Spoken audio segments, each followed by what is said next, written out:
presidency. But one of the things that we are really pushing and it started in the development track, and right now it's really a concern, and we drag it to the financial track. It's about financial inclusion, and this is one of the most important achievements in the G20 Mexican presidency.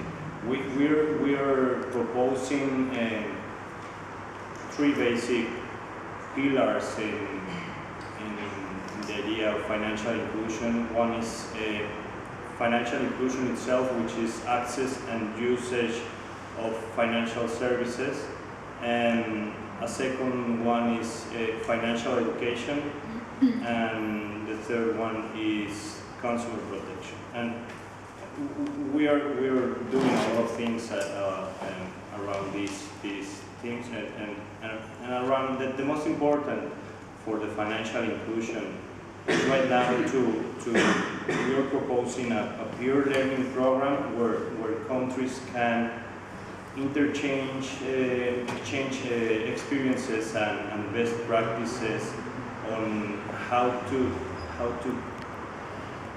take the people to financial services, how to break those barriers that lead people or SMEs to reach financial services and products.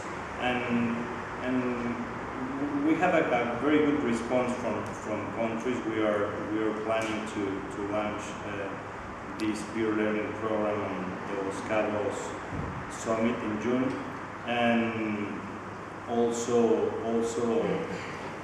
around 20 countries from AFI are the Alliance for Financial Inclusion. For those who doesn't know who it is, it's a very important platform for financial inclusion.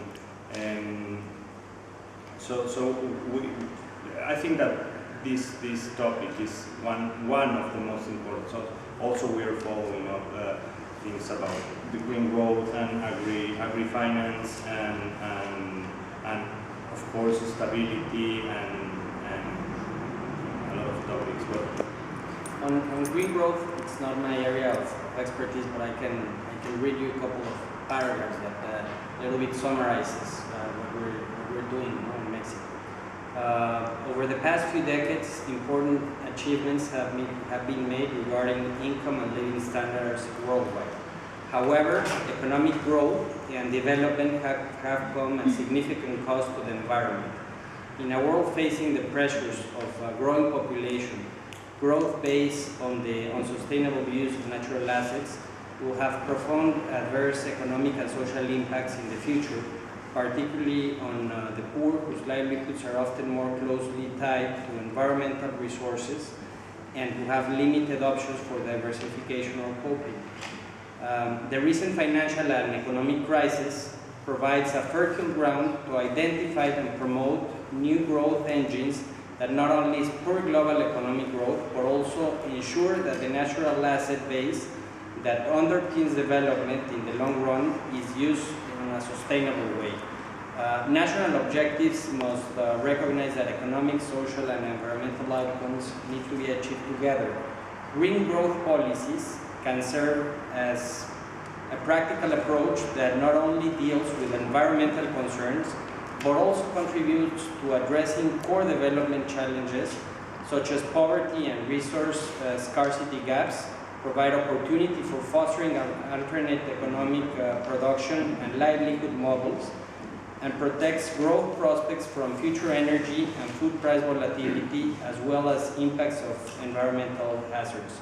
What we're trying to examine is key elements of green growth policy, the different instruments and measures that governments can implement to provide incentives for reducing negative environmental externalities, spur innovation and investment in cleaner activities, and address market failures and behavior biases, how they save more towards more sustainable development, enhance productivity, poverty eradication, and improve well-being for all, and considerations regarding the design and timing to minimize political and social challenges and facilitate the transition to green economy structure. So the idea is how can we grow on a sustainable way to the environment? How can we as governments put the right incentives so people are working on the new technologies, you know, to do less harm to the environment, and what can we do in that respect? So that's the idea of the concept of green growth. It's a new concept. It's something that the OECD has worked with, and we believe that a forum such as the G20 can help us, everybody think what can we do in this respect. Merci. Est-ce que